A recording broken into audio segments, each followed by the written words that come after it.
प्रश्न है 4.239 भाग देना है 0.9 से। इसको हम भाग देने के लिए क्या करते हैं, पहले हम लिखिए 4.239 भाग देना है 0.9 से। देखिए यहाँ पर 3 अंक पर दशमलव है, यहाँ 1 अंक पर दशमलव है। जब हम ऊपर नीचे 10 से गुणा कर देंगे तो यहाँ दशमलव गायब हो जाएगा, 9.0 हो जाएगा और यहाँ 42.39, यानी हम अगर दशमलव हटाते हैं, एक अंक का यहाँ पर है तो एक अंक का यहाँ भी हटा देंगे, ये हमारा दशमलव हट जाएगा और यहाँ पर आ जाएगा। ठीक, अब हम भाग देंगे तो यहाँ देखिए 42 है, 9 चौक 36, 9 पचे 45, ज़्यादा हो जाएगा तो हमारा 4 बार जाएगा, 9 चौक 36 और 36 में 6 जोड़ेंगे तो 42 आ जाएगा। ठीक, यानी 6 आया और दशमलव लग गया, फिर 3 उतरा तो 9 7 63 हो गया, 9 7 63, फिर 9 उतरेगा, 9 91 9, हमारा उत्तर क्या हो जाएगा, 4.71 हमारा उत्तर हो जाएगा। अगला प्रश्न देखते हैं। प्रश्न है 12 सही 1/16 का दशमलव समतुल्य। इसको हम कैसे निकालते हैं, 12 पूर्ण हो गया तो इसका मतलब ये हो गया 12.1/16। अब 1/16 का मतलब हो गया हम इसको भाग देते हैं। कैसे भाग देंगे, हम भाग देंगे 1 में 16 से, तो दशमलव लगा देंगे, 0 बढ़ेगा तब भी नहीं जाएगा, एक 0 और बढ़ा देते हैं, ये देखिए 100 हो गया। अब देखिए 16 का पहाड़ा पढ़िए कितनी बार जाएगा, 16 छक्का 96 होता है, तो यहाँ 96 100 से कम है तो ये आ गया हमारा यहाँ पर 4। फिर देखिए ये हो गया 9 में से 9 गए 0, अब 4 यहाँ 0 बढ़ा, 12 16 से भाग देंगे तो 16 दूना 32, तो यहाँ 2 बार जाएगा, क्या जाएगा, 2 बार जाएगा, 32 आया। फिर देखिए यहाँ 10 में से 2 गए 8, ये भी हो गया कट्टम कुट, 0 बढ़ा।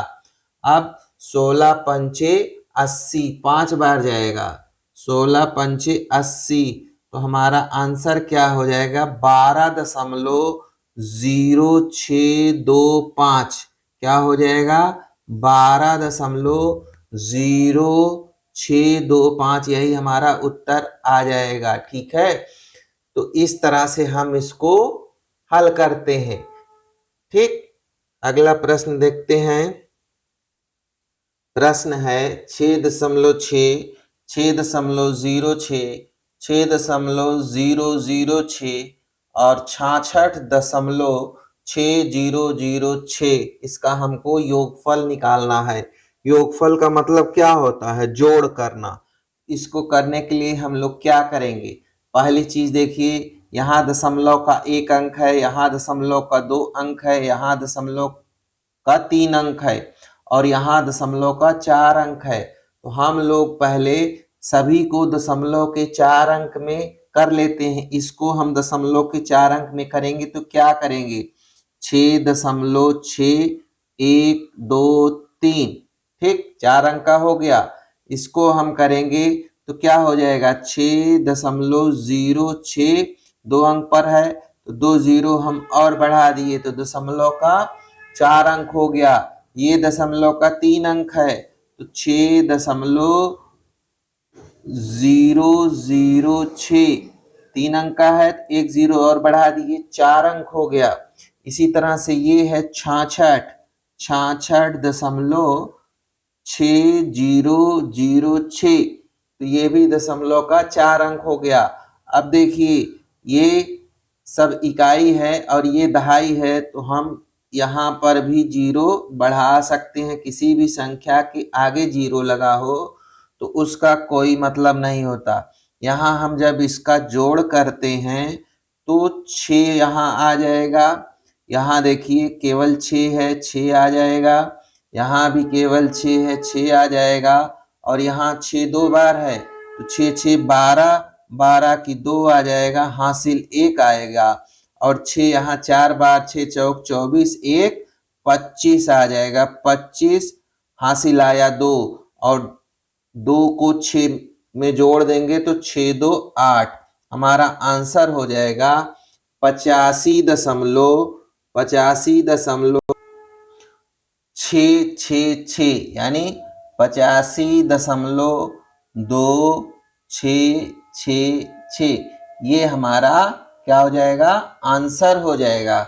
इस तरह के प्रश्नों में हमें गलती ना हो तो इसको हमको ध्यान रखना है कि दशमलव के कितने अंकों का जोड़ दिया गया है। तो देखिए दशमलव के चौथे अंक पर 6 केवल 1 था, फिर यहाँ पर तीसरे अंक पर केवल 6 है, बाकी में नहीं है, और दूसरे अंक पर। तो इस तरह से हम करेंगे तो हमें गलतियां नहीं होंगी। ठीक है। प्रश्न है 0.0725 को सरलतम भिन्न रूप में लिखना है। तो इसके लिए हम क्या करते हैं, पहले संख्या लिख लीजिए 0.0725। तो दशमलव को हम क्या करते हैं, एक मान लेते हैं। जब भिन्न में बदलते हैं तो दशमलव को एक मान लेते हैं और उसके बाद जितने अंक होते हैं उतने शून्य लगा देते हैं। तो यहाँ कितने अंक है दशमलव के बाद, 1 अंक, 2 अंक, 3 अंक, 4 अंक। इसका मतलब 4 जीरो हम यहाँ पर बढ़ा देंगे, 1 2 3 और 4। अब दशमलव को हम यहाँ उड़ा देंगे तो किसी भी संख्या के आगे जो शून्य होता है उसका कोई मतलब नहीं होता, तो ये हम इसको हटा देंगे। अब देखिए इसको हमको भिन्न के रूप में लिखना है, तो हम क्या करेंगे, पहले देखिए 5 से काटिए, 5 एकन्नम 5, 2 5 चौक 20, पचम 25 और ये आ गया 5 दूना 10 यानी 2000 आ गया। फिर 5 से कट जाएगा, 5 दूना 10, 5 नवा 45 और ये आ जाएगा 5 चौक 20 और 200 आ गया, 5 चौक 20 और 2 शून्य आ गया। फिर ये हमारा उत्तर आ गया 29/400। 29/400 हमारा क्या हो गया, सरलतम भिन्न के रूप में हो गया। ठीक, तो यही प्रश्न में पूछ रहा था। तो इसमें हमने क्या किया, पहली चीज संख्या लिख दी, उसके बाद दशमलव को 1 मान लिया, दाहिनी अंक दशमलव के दाहिनी ओर जितने अंक लिखे हैं उतने हमने 0 बढ़ा दिए। फिर हम छोटे से छोटे में भाग देने का प्रयास करते हैं। अब देखिए यहाँ पर भाग नहीं दिया जा सकता, ठीक है, 29 एक अभाज्य संख्या है, तो इसलिए ये हमारा सरलतम भिन्न स्वरूप आंसर हमारा आ गया है। ठीक है। प्रश्न है 154 गुणे 18 दिया गया है। 154 गुणे 18 बराबर है 2772। तो 27.42 भागे 1.8 हमारा उत्तर कितना होगा। तो आप यहाँ ध्यान से देखिए, यहाँ आप अगर दशमलव हटा दीजिए तो आपका प्रश्न कुछ ना कुछ इस रूप में आ जाएगा। यानी हमें कह रहा है कि 2772 में हम 18 से अगर भाग देंगे, क्योंकि देखिए 18 और 154 का गुणा जो है इतना आ रहा है, तो जब हम इतने में 18 से भाग देंगे तो हमारा आंसर आ जाएगा 154। तो हमको क्या करना है कि जैसे इसको हम आप लिख लीजिए 2742 लिखिए, यहाँ पर 2 अंक पे दशमलव है और यहाँ 1.8 भाग दे रहे हैं, तो हमारा आंसर क्या आना चाहिए, 154 आना चाहिए, 154 आना चाहिए। अब चूंकि यहाँ पर 2 अंक पे दशमलव है और यहाँ पर 1 अंक पे दशमलव है, अगर हम इसको हटाएंगे तो यहाँ 1 अंक पे दशमलव बचेगा। और चूंकि भाग देने के बाद हम अगर दशमलव को काउंट ना करें और 18 से भाग दें तो 154 आएगा। चूंकि 1 अंक पे दशमलव है इसमें, फिर हम यहाँ पर 1 अंक पे दशमलव सीधा सीधा लगा सकते हैं। तो यही हमारा आंसर हो जाएगा। तो इस तरह के प्रश्न आपकी परीक्षाओं में कई बार पूछे गए हैं।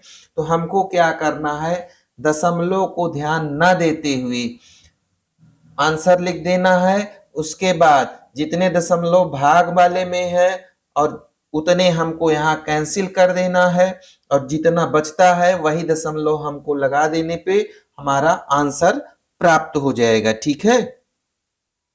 प्रश्न है 0.9 भागे 0.3 गुणे 0, ये भी है 0.3, ये है 0.3। तो देखिए हमने बताया था दशमलव को आप भूल जाइए, पहले दशमलव मत ध्यान दीजिए। यहाँ पर देखिए 3 त्रिका 9 ये भी हुआ और 9 ये भी हुआ, 9 में से 9 भाग देंगे तो हमारा आंसर आएगा 1। अब देखिए यहाँ पर 1 अंक पे दशमलव है, यहाँ पर 1 अंक पे है, यहाँ पर 1 अंक पे है, यानी यहाँ पर 2 अंकों पे दशमलव है। तो हम 1 अंक का जब इसका हटा देंगे तो यहाँ का भी 1 अंक हटा देंगे और यहाँ बचा दशमलव 1 अंक का। तो जब हम दशमलव 1 अंक का नीचे का हटाएंगे तो ऊपर हमारा क्या हो जाएगा, 1 0 बढ़ जाएगा, हमारा आंसर 10 हो जाएगा।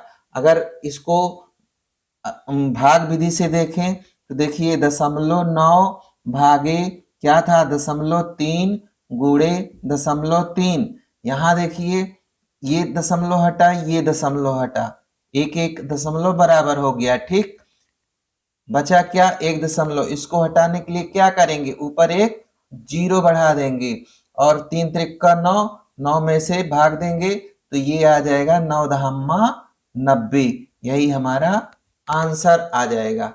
ये चीज हम अगर समझ के करते हैं तो ये हम जवानी देखकर भी इसको हल कर सकते हैं। ठीक है, तो इसलिए इन प्रश्नों से आप डरिएगा नहीं, पहले आप सीधा कैलकुलेशन कर सकते हैं और समय का चूंकि ध्यान रहेगा, 2 ही घंटे में आपको पूरा पेपर करना होगा, तो इसलिए बहुत ध्यान से इसको करिएगा।